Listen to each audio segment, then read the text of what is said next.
2017 was a fantastic year for Nintendo and all of its fans. After coming off the huge failure that was the Wii U, this was Nintendo's comeback year. The year that would show everyone around the world that Nintendo was still a high-end competitor in the gaming industry. There were many great games that released during this year, including titles like Super Mario Odyssey, Splatoon 2, Mario Kart 8 Deluxe, Xenoblade 2, ARMS, and even the very beloved and genre-defying 1-2 Switch. However, none of these titles left a greater impact on gamers than The Legend of Zelda Breath of the Wild, where the franchise would take an entirely new direction in its game design. Breath of the Wild alienated every Zelda fan, completely ditching the linear game design of the previous installments and redefined what made a Zelda game forever. The open world style of game design was a huge risk Nintendo has taken, and the fact that Nintendo were even willing to take such a daring risk with one of their most beloved franchises was genuinely surprising. There's no need for me to give you an entire history lesson. If you're watching this video, then you're probably already aware of the huge success Breath of the Wild was. It quickly stole the hearts of many previous Zelda fans, and it brought in a ton of new Zelda fans as well because the game was so different from the rest. Selling at around 30 million copies, the game set a new standard when it came to open world games. And whenever a new open world game would release, it would immediately be compared to Breath of the Wild. 2 years go by and Nintendo drops a short but thrilling trailer announcing that the sequel to Breath of the Wild was in development. After that announcement, we were left in the dark just waiting for some time, which is understandable.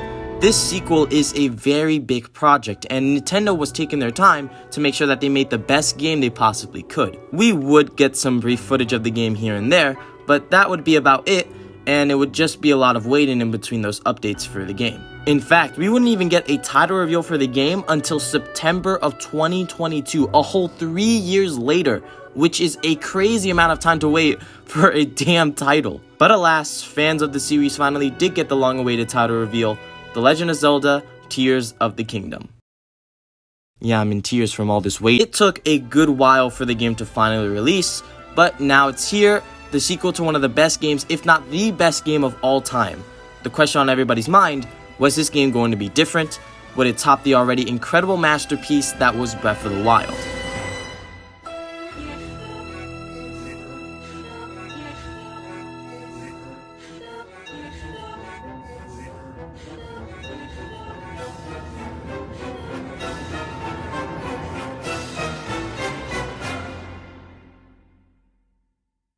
When booting up Tears of the Kingdom, you're greeted with the title of the game and then immediately dropped into the action. Link and Zelda are investigating the depths of Hyrule Castle, and they're trying to figure out what the red substance polluting the surface is and how to stop it from spreading. Right from the get-go, you, the player, are just dropped straight into the action. The tone that's radiated off the atmosphere, environment, and especially the music sets an unsettling and creepy vibe, which is such a great way to introduce us to the game. It's an immediate hook that gets a player quickly invested into the story and its characters. Link and Zelda eventually find the Demon King, Ganondorf, and after finally discovering the Tear of the Kingdom, dehydrated Ganon awakens and immediately starts a beef with Link and Zelda. I'm talking frame 1. Ganon really said it's on site with this one. I mean, he wasted no time. In an effort to protect Zelda, Link's arm not only gets absolutely fucked, simultaneously stealing all but 3 hearts, clever way to reset the player's progression by the way, but also straight up shattering the legendary Master Sword.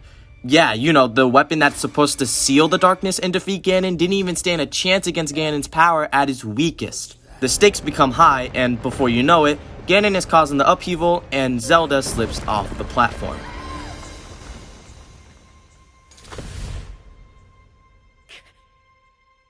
Well, we all know how this ends. Zelda gets transported somewhere else, while Link is saved by the mysterious arm keeping Ganon sealed until now. First things first, what an opening. I mean, these first 10 minutes of the game leave such an impact on the player. The story is so gravitating, so immediately, there's no room for build-up, it's extremely sudden, which makes for a fantastic opening sequence. This raises stakes, introduces our antagonist in a big and memorable way, creates motivation for not only the protagonist, but even for the player as well. It's the perfect opening for this game. It's incredible. Link wakes up, arm replaced by Rauru, who we'll talk more about in a bit, and is guided outside to be greeted with the opening title sequence.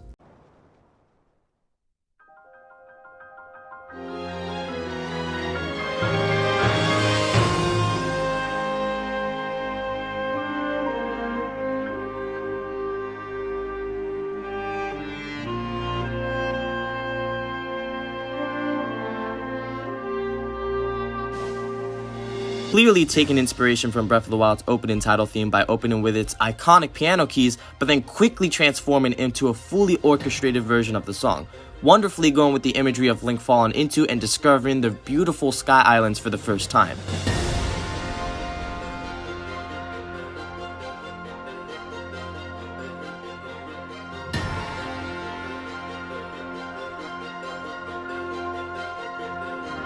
Just like in Breath of the Wild, Tears of the Kingdom has its own version of the Great Plateau, called the Great Sky Islands, and not only are the names extremely similar, but they also serve a very similar purpose. On these islands, the player must go to 4 shrines to gather new abilities and collect Lights of Blessings, this game's version of Spirit Orbs. After completing the 4 shrines, the open world truly opens up and the player can explore to their heart's desire. Right off the bat though, you could tell that Tears of the Kingdom's tutorial section is not only much bigger and more expansive than Breath of the Wild's, but just in general feels much more fleshed out. In Breath of the Wild, the Great Plateau was pretty large, but there wasn't much to do on the plateau other than find shrines and fight monsters. The overall design isn't bad at all, but compared to the Great Sky Islands, it's clear how it doesn't even compete. Tears of the Kingdom has a lot more content in the Great Sky Islands. There are caves to explore, vehicles to build, objects to platform on, etc. This tutorial section is just a better tutorial. Prime example is the showcasing of the runes and how the layout of the islands teaches you how the runes work and in what situations they could be used in. Breath of the Wild's Great Plateau is a lot more oriented around the actual exploration of the land. The devs do plop some enemies in some spots and other items around the area for the player to learn some extra mechanics, but that's about as far as it goes. The rest of the learning is contained inside shrines, where the player can learn how to use the runes in that game. And while yes, it gets the job done, the gameplay doesn't necessarily flow. Going from solving puzzles with interesting mechanics to suddenly walking around in open terrain with there being no need for these core mechanics when traveling isn't necessarily bad game design, but it's definitely game design that could be vastly improved. Tears of the Kingdom's Great Sky Islands introduces the player to the runes in their respective shrines. And yes, the shrines themselves do teach the player how to use these runes, but the actual Sky Islands expand upon these tutorials, those problems that the player that they have to solve using one of the runes they've unlocked. It's like a glorified shrine, even if you're not exactly in one. Like I said, designing the tutorial area like this lets the game flow a lot better. It's introducing mechanics, then expanding upon those mechanics so that the player is constantly learning how and in what situations they can use their runes. But in general, the Great Sky Islands are so much bigger and expansive than the Great Plateau, and it could take the player 3 to 4 hours to get all the shrines and leave the area. But once you do finally leave the area, the game finally opens up and it's just a huge sandbox for the player to run around on. And not only are the Sky Islands and the surface of Hyrule open for exploration, but there is an entire underground layer beneath Hyrule that wasn't even mentioned once in Nintendo's marketing for the game, and it's huge! The depths, as the game likes to call it, by itself already doubles the amount of land we had to cover in Breath of the Wild, just because it's basically just another map that's just as big as Hyrule, just underneath it. However, the depths would be a cool area to explore if the place just didn't fucking suck. The area is completely dark, enemies permanently take hearts from you when damaged, and the walls are dividing the regions in the depths, making it so much harder to get to certain locations down there. It's so difficult to navigate the depths safely and efficiently. There's always some huge mountain in your way, or a camp of monsters ready to inflict chaos upon you, not to mention the overwhelming amount of gloom that's down there. It is literal hell. The gloom in Tears of the Kingdom is pretty much the same as the malice from Breath of the Wild, but with a little twist put onto it. Essentially, you won't take damage right away when you step in gloom. However, if you stay in the gloom for too long, not only will the gloom damage you, but it'll permanently damage one of your hearts until you go back up to the surface or stand below one of the light roots that are scattered across the depths. Which pretty much means if you're in a fight and take damage, you cannot just go into your food menu and eat your way back to full hearts. You have to continue the fight with the taken damage. While it may sound counterintuitive, I kinda like the fact that you can't just heal your way to victory during the fights in the depths, since it makes battles much more difficult and tense.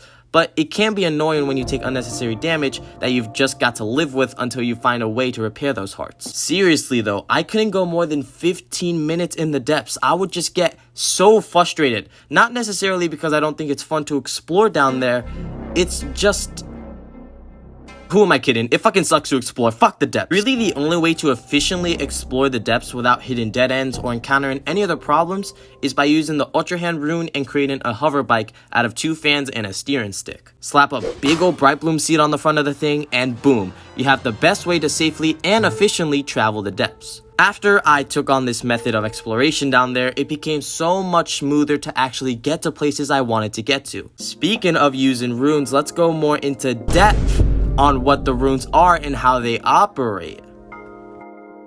See what I did there with like depths, like going into like depth with the runes, like in anyway, the runes in Tears of the Kingdom are a massive, and I mean massive, improvement from the original runes in Breath of the Wild. The main 4 runes in Tears of the Kingdom are Ultra Hand, Fuse, Recall, and Ascend. In my opinion, these new runes engages the player so much more into the game because these runes actually allow the player to influence the game really however they like with their own creativity and imagination. With the Ultra Hand ability, not only can the player move any object with ease, but they can attach objects to other objects to pretty much create anything they want. Want to drive a car? You can make it. Want to fight with a mech against enemies? You can make it. Want to create a device that could torture Koroks while you hear their cries for help until they inevitably die a painful, gruesome death? You can make it. The Ultra Hand ability alone creates endless possibilities and adds on a whole new layer of depth to the gameplay. The fact that you can just create anything you want in this game really allows players to engage with their surroundings and environment, tackling challenges their own way with their own inventions. It's just so cool scrolling through Twitter and seeing what other people have done with this unique mechanic. What the fuck? Fuse also allows for some crazy items to be created. It's not as ridiculously game-changing like Ultra Hand, but you can conjure up some pretty dope weapons with this rune.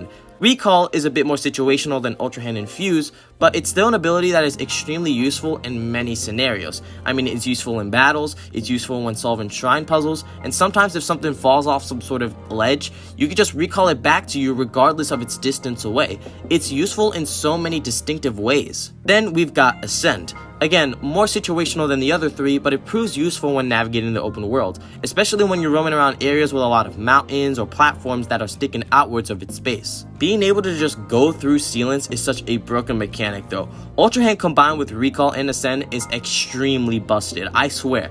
80% of the shrines in Tears of the Kingdom can be solved by just lifting an object in the air with Ultra Hand, using Recall to recall it back into the air, then ascending up to the object to pass some sort of obstacle.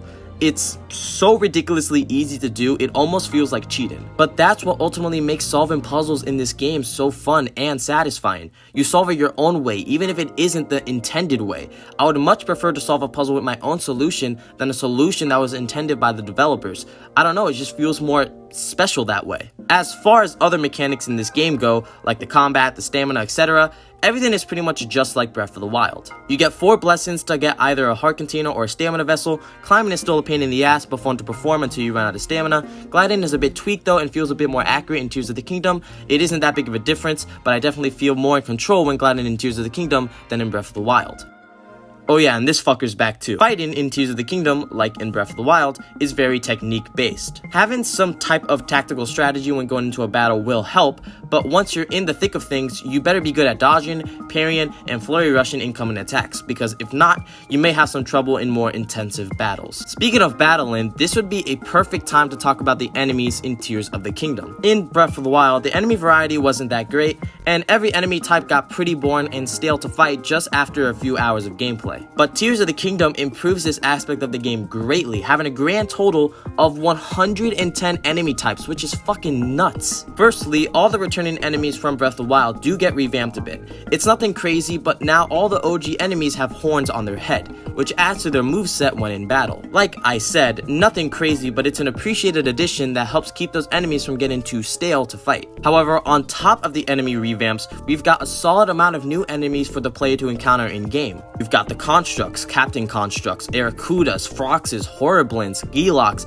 Gyptos, and those motherfucking Gloom Hands. Anyone who has even once encountered the Gloom Hands would know how terrifying it was the first time the sky suddenly turned red while human-like hands with eyes on the palms popped out of thin air and started grabbing you with their meaty fingers. These things are absolutely terrifying just because of their creepiness factor, and the fact you can't even see these things from afar before you engage in battle. They're the ones that engage in battle with you creates a feeling of fear and uneasiness, since I know now at any point these tiny little fuckers can attack me at any point. Now, to be absolutely fair, these things aren't too hard to fight as long as you're properly equipped. If you have a good amount of bomb flowers, around 8 to 9 hearts, a decent weapon, and maybe around 1 to 2 sage vows, defeating these things shouldn't be too hard of a challenge. Phew. I'm glad I'm done with that. That was miserable. So after defeating the Gloom Hands, you have to literally fight Ganon himself, because taking out the hands wasn't already enough apparently. Again, fighting Ganon isn't super difficult, especially if you have already fought him multiple times, but if you're facing him for the first time...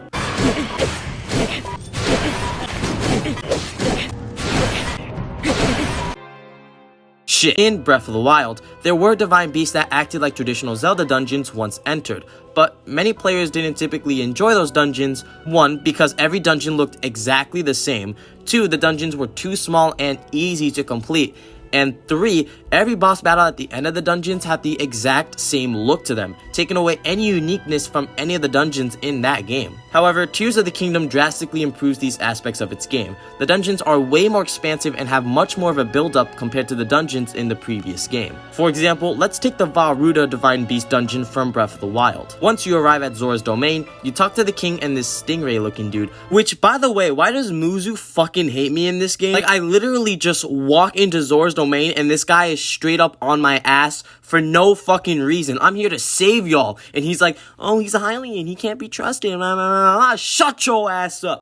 Before being tasked to go to Ploymus Mountain and obtain 20 shock arrows from the Lionel up there. After collecting the 20 arrows, you fight the Divine Beast and then complete a 20 to 30 minute dungeon before fighting the boss. This whole sequence of events may take the player around an hour, maybe an hour and a half to complete, and for lack of a better metaphor, there's just not a lot of juice or content in this dungeon, and this applies to all the other Divine Beast dungeons as well. Let's compare this Divine Beast dungeon to the Water Temple dungeon in Tears of the Kingdom. Upon arriving at Zora's domain, you notice the place has a dreadful vibe associated with it.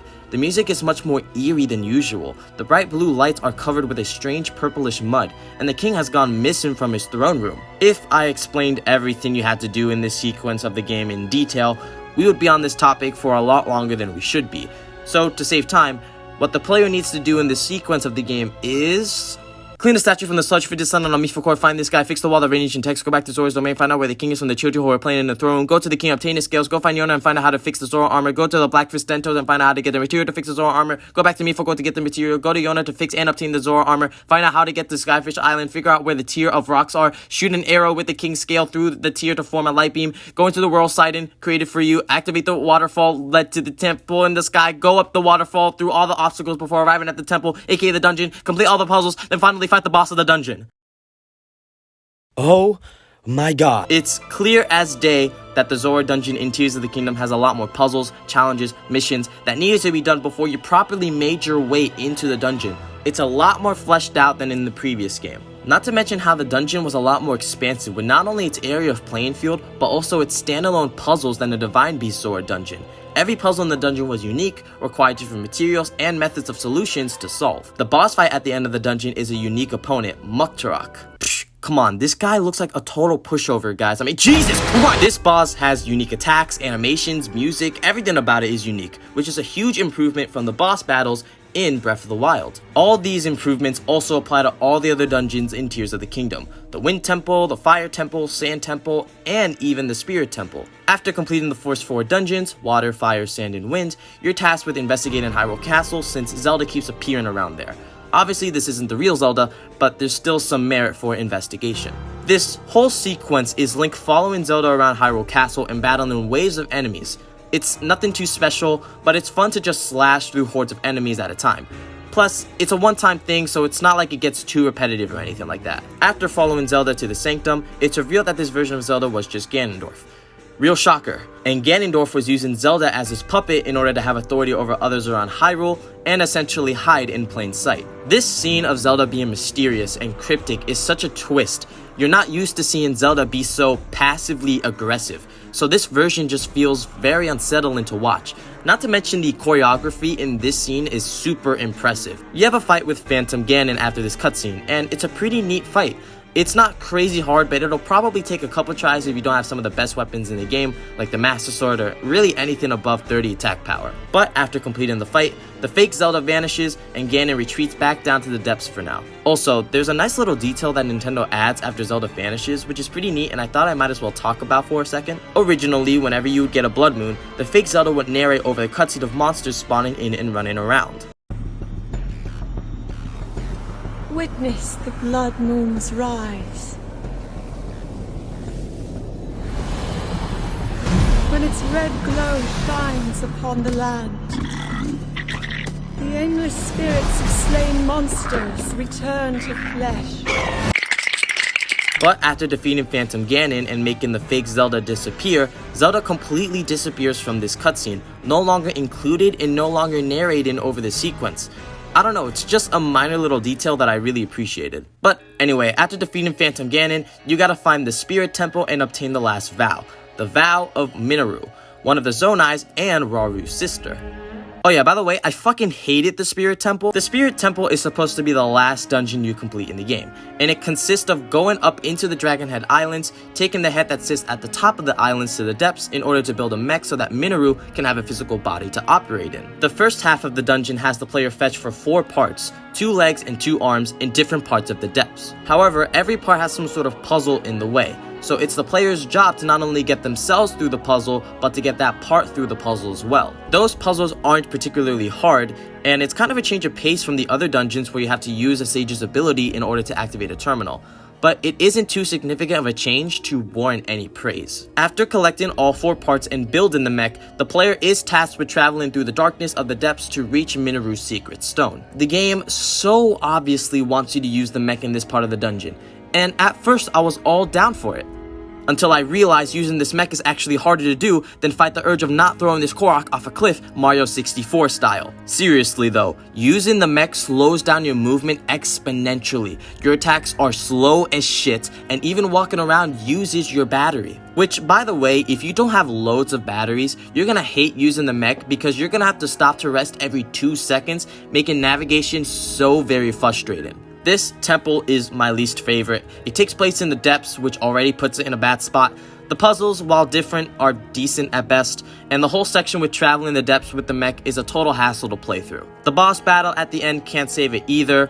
You're fighting one of Minoru's old construct creations, and the floor is covered with gloom, forcing the player to use the mech in this battle. Thing is though, this battle isn't hard at all. It's actually the easiest boss fight in the entire game in my opinion. But the fight has such a slow pace to it. All the attacks made from the boss can be blocked with a single button. Your own attacks are super sluggish. It's just so uninspired and lame compared to peak boss fights like Kalgera or Muktarok. The Sand Temple is definitely my favorite though. The environment and atmosphere of a trap-filled dungeon is superb, and the puzzles are unique and quite challenging. Fuck Queen Gibdo though, she could die in a hole and I don't care. Tears of the Kingdom has a fantastic story. I know I said in my non-spoiler review that it wasn't anything too crazy and that it was just good, but upon further review, I can confidently say that this story is so fucking good. The game's story starts off with a bang, with the game immediately introducing us to Ganondorf, then separating Zelda and Link before throwing you straight into the Sky Islands. You can unlock more cutscenes and story by completing dungeons and such, but most of the story will be uncovered through memories that are scattered across the map. However, there are some memories that you can only get after completing specific tasks on the map, like the Master Sword memory that you get after saving Korok Forest from the gloom, or the Zelda's Wish memory you get after pulling the Master Sword. Regardless, it's still very similar to how you would unlock some story in Breath of the Wild. These memories are exclusively focused on Zelda though, and where she went after the upheaval happened. She gets sent back to the past, the first era of Hyrule, with the first king and queen of Hyrule, King Rauru and Queen Sonia. I won't be going over and analyzing every single memory, cause then we'll be here forever, but all the memories are so well done. Some will make you happy and feel good, while others will send you down a spiral in depression.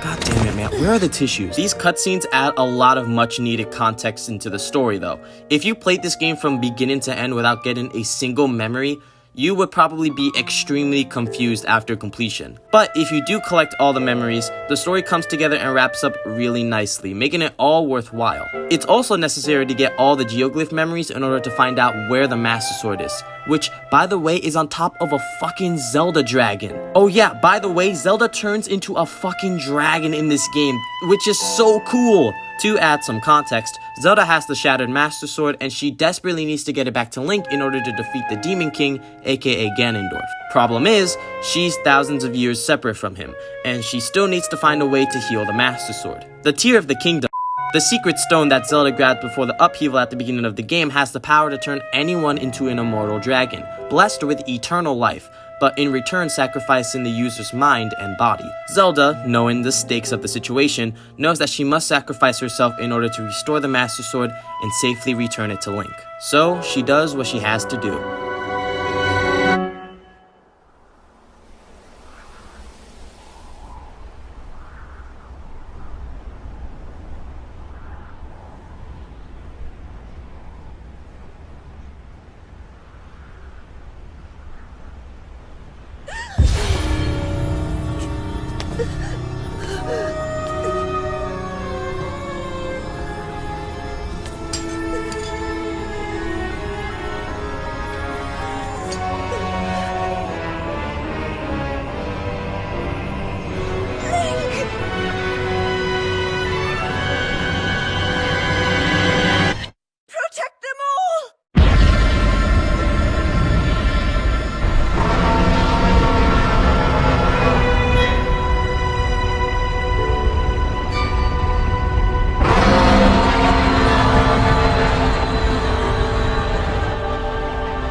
This scene is straight up sad and spine-chilling. Knowing that Zelda pretty much sacrificed her life for the greater good of Hyrule is such a depressing narrative. And it's even more depressing when you realize that all this time, for thousands of years, Zelda has just been flying above Link, waiting for the moment he climbs on top of her body and pulls the recovered Master Sword. When you finally get on top of Zelda and see that Master Sword, it's a sense of huge accomplishment. But it also gives that feeling of bleakness as well. Finally, I'm gonna get me the Master Sword and fuck up Ganon. It's gonna be so raw. Let's go! The game completely pulls a switcheroo on the player. In the original game, Breath of the Wild, the game required the player to get 13 hearts before successfully being able to pull the sword. But in Tears of the Kingdom, stamina is what you need to pull the sword, and an extra wheel is what it takes to pull it. It makes sense why it's stamina this time around instead of hearts, because you're literally holding onto the Master Sword for dear life, and it wouldn't make sense if you needed hearts to pull it in this scenario. Once you do pull it though, you finally got the sword that seals the darkness, and you can even fuse this sword to other materials as well. Although the material won't always be showing on the Master Sword because the devs don't want the legendary Master Sword to look like the end of a Christmas hat. But you can make some seriously powerful weapons with this thing. And although the game doesn't show the player outright, base Master Sword does do 30 damage. But whenever you're near a significant amount of gloom, the sword will be amplified from 30 to 60, with the blue glow implying that the sword has been boosted. Then you can attach a material to this weapon and create a weapon that could do nearly 100 damage, which is just insane. And the fact that the sword never breaks, it just needs to recharge after a few battles, easily makes it the best weapon in the game. After completing every dungeon in the game, obtaining every memory in the game, and pulling the Master Sword, you've pretty much done all the necessary story-related missions and are ready to destroy Ganon, where he was located under Hyrule Castle. Similar to Breath of the Wild's ending, where you have to climb to the top of Hyrule Castle in order to reach the final boss, Tears of the Kingdom has the player going deeper and deeper into the depths while fighting off monsters of all kinds, even gloomed Lynels, which is terrifying. A good attention to detail is how the deeper you go underground and the closer you get to Ganon, the music slowly starts intensifying, starting off with small and quiet eerie piano keys, but slowly transforming into a loud, epic, and climactic orchestra that makes the player feel like they're reaching some sort of end, some sort of unimaginable threat. After entering the deepest part of the depths, you and the other 5 sages fight Ganon's army. It's a huge war that tests the player's strength in combat before facing the true final boss, and it's a fantastic sequence. You've got to be careful since all these enemies are gloomed, meaning if you get hit, you're not getting your hearts back unless you've got some very specific meals prepared. Not to mention how there are countless enemies, so it's difficult to keep track of all of them at once without taking any damage. The music is stupendous during this part of the game. The violins are an absolute standout during this track. It's so powerful and climactic. It feels like the final stretch, the end of the journey, this war being the only thing that stands in the way between you and the Demon King. You fight all types of enemies here. Bokoblins, Moblins, Zolfos, and even... Wait. Oh, God damn. After the fight against the army, you face off against the Demon King himself, Ganondorf.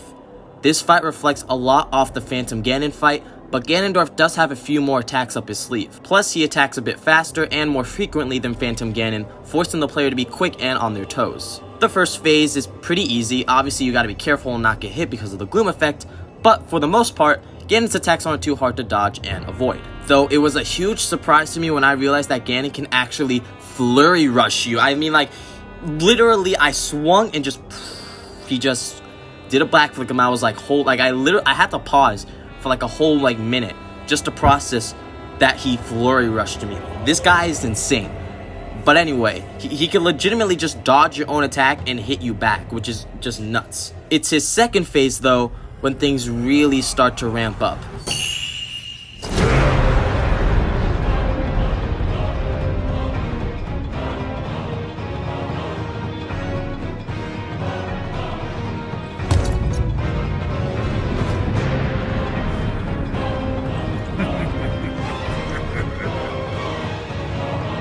Enjoy these fun moments. You'll be taking far more than you're on this time. Ganon utilizes the Secret Stone to power up, not only giving him better and stronger attacks, but the man straight up breaks the fucking game, giving himself double the usual amount of health, which, holy shit, that's so cool. Not to mention how Ganon even clones himself, meaning you gotta fight 5 Ganondorfs all at the same time.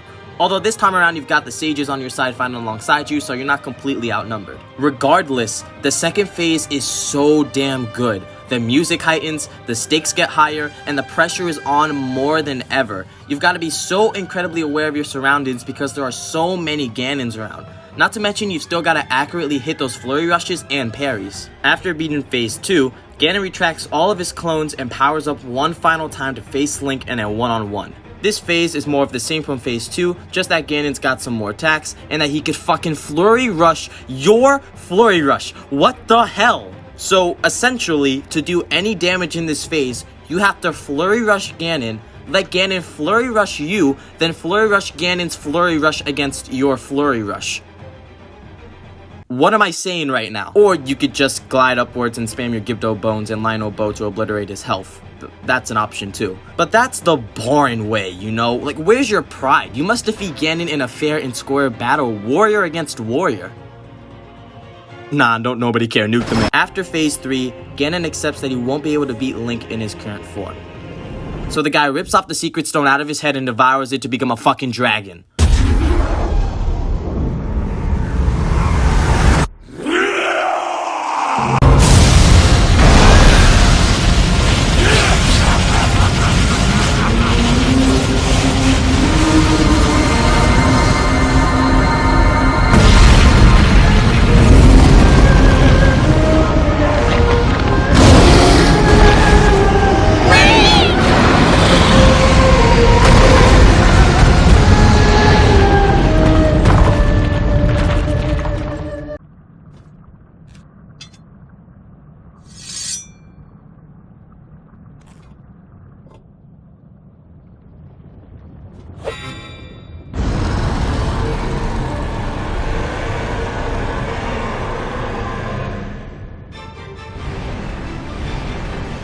His fourth and final phase has Link and Zelda battling Ganon in the skies.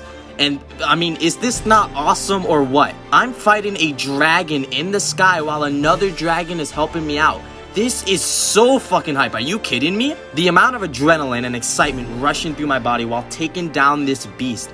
I mean, what a way to end a video game. This fight isn't hard. In fact, it's quite easy and parallels the Dark Beast Ganon battle a lot in the sense that the final boss isn't necessarily supposed to be hard. It's just supposed to be the climactic and cinematic ending to the game. Something that'll get the player hyped for the final battle. After taking out all of the Demon Dragon's weak spots, the final weak spot to destroy is the Secret Stone. The sky turns blood red, and the climactic music increasing in intensity makes for a stellar final attack. After taking out the dragon and defeating Ganon once and for all, until Nintendo feels like making more money in about 6 years' time, Link and Zelda are transported to somewhere else, where Link, Sonia, and Rauru use their powers to heal Zelda and free her from her eternal prison. This is genuinely a very emotional scene. You got both the first king and queen of Hyrule coming back as souls one last time to save Zelda after she's been trapped in their era for the longest time. Even Zelda's lullaby is playing too, just to add that cherry on top to the scene.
After freeing Zelda, Sonia and Rauru leave you two for dead as you both fall from tens and thousands of feet in the air, and now the player, Link, must free fall in one last attempt to save Princess Zelda.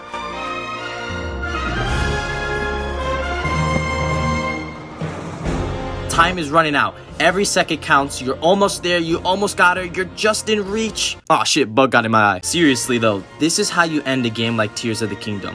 Climactic final battles, emotional cutscenes, thrilling ending moments, they really make you feel like this is the end to a long and incredible journey.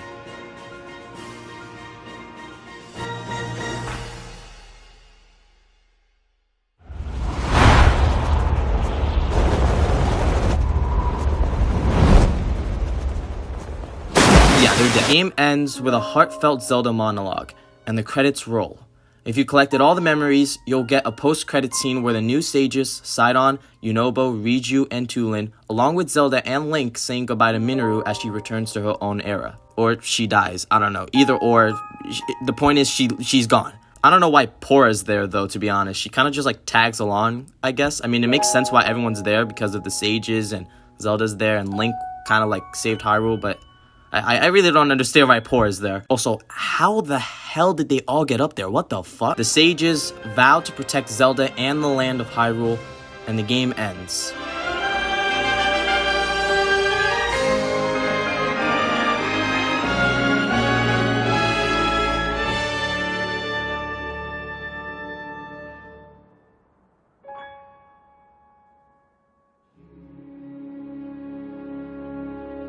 If this doesn't win Game of the Year, there will be chaos. Genuinely, I've never played a game so open, so expansive, innovative, well-designed, polished, and just in general so damn good. This game feels like there was passion put into it. The Zelda team cared about what they were making, and they took the necessary amount of time to put enough resources into the project to create what is the best game to ever be created. I'm genuinely not sure what the heck Nintendo and the Zelda team are gonna do from here. Genuinely, I don't know how they're gonna top this masterpiece. To me, it just seems impossible. Tears of the Kingdom is so well made. The story for the game is crazy good, and they utilize so many unique mechanics, included so many weapons, enemies, locations, characters, outfits, unique puzzles, side quests, stories. This game is just, in general, the perfect video game. You could spend hundreds and hundreds of hours on this game easily, and you won't even be close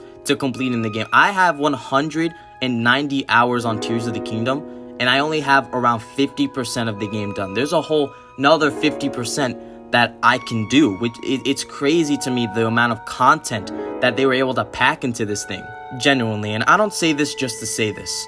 I think there is something here for everyone, no matter what type of game you normally play, whether you play Minecraft, Fortnite, Roblox, Apex, Stardew Valley, Warzone. No matter what type of games you play, you would most likely heavily enjoy Tears of the Kingdom. There's something here for everyone. This is the best game of all time. Hundreds and hundreds of hours can be so easily dumped into this game. There are so many things to do, so many weapons, outfits, activities, and we don't even have DLC yet. I mean, I don't know where they can even go with this game's DLC. They've put everything they've got into this already. Tears of the Kingdom just immediately sets a new bar for what an open world game should be. In the past, Breath of the Wild was the open world game. The game that would be compared to any other modern day open world game. It was the game that set the new bar for open world games back in 2017. But now it's Tears of the Kingdom that sets the new standard. Tears of the Kingdom will be the game that is compared to every other open world game. Just because Tears of the Kingdom is now the definitive open world game. It's the definition of what an open world game should be. Really though, any companies working on open world games should really be taking lots of notes from Tears of the Kingdom. Companies should want their open world games to be as innovative, open, and expansive as Tears of the Kingdom. Thank you Nintendo and Zelda team for creating the greatest game of all time. Now please don't keep these fuckers in the next game, please!